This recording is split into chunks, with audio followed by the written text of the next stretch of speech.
אתם אומרים שהכל טרי, בטח ההמבורגר שלכם קפוא. חבל שאתה מדבר ככה, ובוא אני אראה לך את ההמבורגר הקפוא שלנו. כאן אנחנו בעצם טוחנים את הבשר, תראה הנה אולג, חבר שלנו. כאן אנחנו טוחנים את הבשר, תראה את הקציצות, איזה טריות.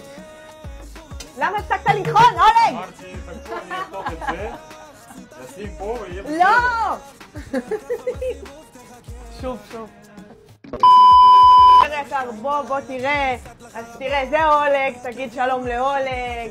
כאן אנחנו בעצם טוחנים את הבשר, תראה איזה יופי. הבשר אצלנו נטחן בעצם כל בוקר בשביל שהלקוחות שלנו יקבלו את ההמבורגר הכי טרי שיש, בנוסף לכל שאר המצרכים שאנחנו משתמשים. הכל אצלנו טרי לו את ההמבורגרים, המבורגרים טריים. חבר יקר, תראה איזה יופי, אנחנו עושים את הקציצות מהבשר הטחון שלנו שנטחן בכל בוקר. אז חבר יקר, אני מקווה שהבנת שאצלנו הכל טרי והכי טעים שיש. אתה מוזמן לבוא לטעום, אתה מקבל עליי המבורגר מתנה.